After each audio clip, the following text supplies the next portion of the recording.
Assalamualaikum warahmatullahi wabarakatuh. Perkenalkan, nama saya Itsna Hariroh. Saya dari Program Studi Pendidikan Bahasa dan Sastra Indonesia, Fakultas Keguruan dan Ilmu Pendidikan, Universitas Pancasakti Tegal. Di sini, saya akan menjelaskan materi tentang cerita pendek. Mari kita mulai penjelasan materi.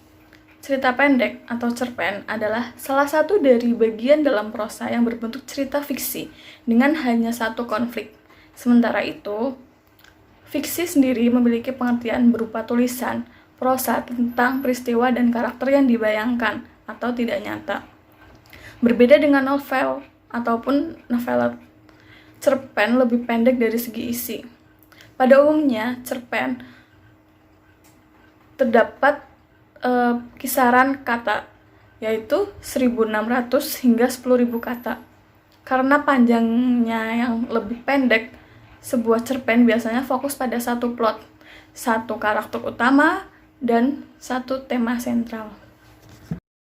Baik, yang berikutnya yaitu penjelasan tentang ciri-ciri cerpen. Cerpen memiliki ciri-ciri yang berbeda dari jenis prosa lainnya, antara lain yang pertama, terdiri atas 1.600 kata sampai 10.000 kata, sehingga membutuhkan 10-30 menit saja untuk membacanya. Yang kedua yaitu, cerpen biasanya berfokus pada satu subjek, satu tema.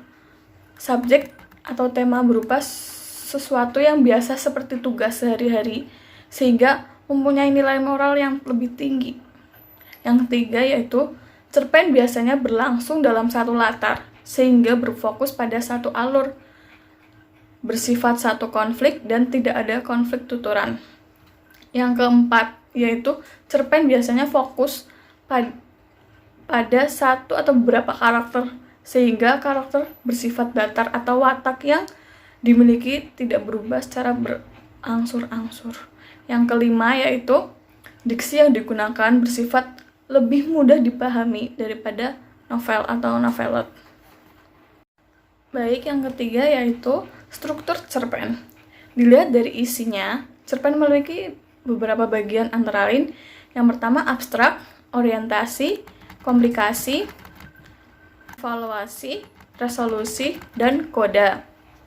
Yang pertama yaitu abstrak. Abstrak adalah sebagian dari cerpen yang bersifat pilihan. Abstrak memberikan gambaran awal dalam suatu cerita tersebut. Yang kedua yaitu orientasi. Orientasi pada bagian ini yaitu tokoh dan latar diperkenalkan. Latar yang terdiri atas latar waktu, suasana, dan tempat. Diceritakan baik langsung maupun tidak langsung. Begitupun dari watak tokoh. Yang ketiga yaitu komplikasi. Di bagian tengah, seorang penulis memiliki tugas yang sulit untuk membuat pembaca tertarik sebelum mencapai akhir cerita. Tokoh akan menghadapi konflik dan seringkali hal-hal menjadi lebih buruk dari mereka dan mereka perlu menemukan cara untuk membereskannya. Yang keempat yaitu evaluasi. Bagian evaluasi ini menyajikan perjalanan konflik sampai ke titik tertinggi atau klimaks yang setelahnya akan ditemukan pemecahan atau penyelesaian masalah. Yang kelima yaitu resolusi. Pada bagian resolusi ini disebut juga dengan peleraian atau saat titik tertinggi mulai menurun sehingga bertemu pada bagian koda. Sedangkan koda, bagian ini adalah bagian akhir dari cerpen. Penulis akan menyampaikan pesan moral baik secara eksplisit maupun implisit. Baik, selanjutnya yaitu unsur intrinsik dan ekstrinsik cerpen. Cerpen dibandingkan dari unsur-unsur di dalamnya secara garis besar terdapat dua unsur, yaitu unsur intrinsik dan unsur ekstrinsik.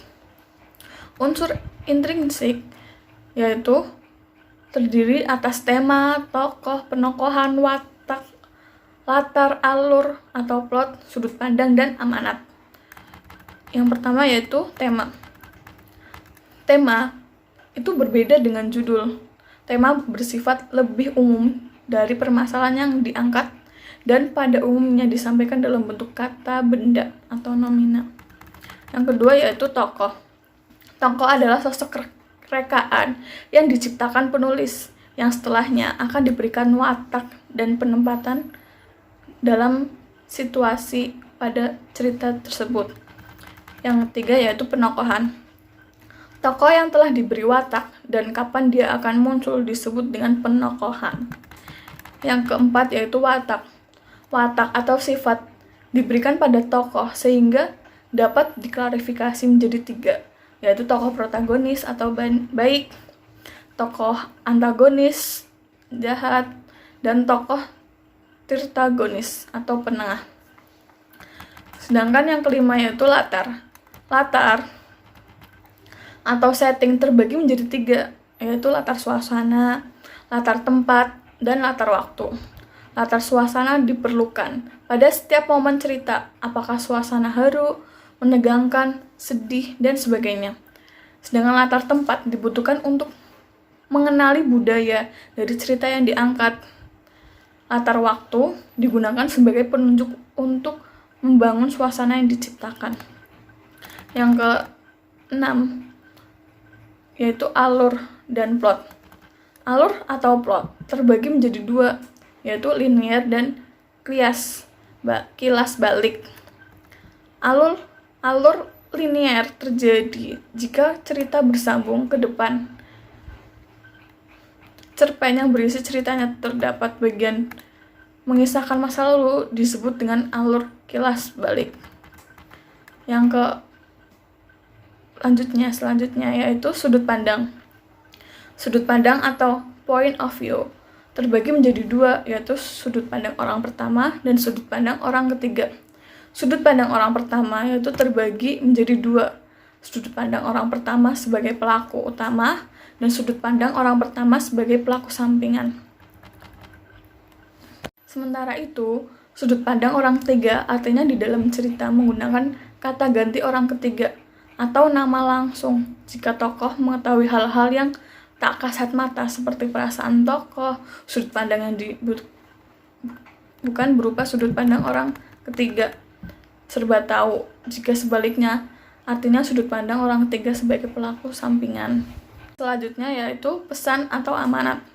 Pada dasarnya seorang penulis menyiapkan amanatnya terlebih dahulu, kemudian dituangkan dalam cerita. Amanat disampaikan baik secara eksplisit maupun implisit. Selain itu, amanat dari sebuah cerpen akan bermanfaat dalam kehidupan sehari-hari. Selanjutnya yaitu unsur intrinsik cerpen. Unsur ekstrinsik cerpen digunakan agar dapat mengetahui lebih dalam tentang isi cerita. Unsur-unsur tersebut terdiri atas yang pertama yaitu latar belakang masyarakat.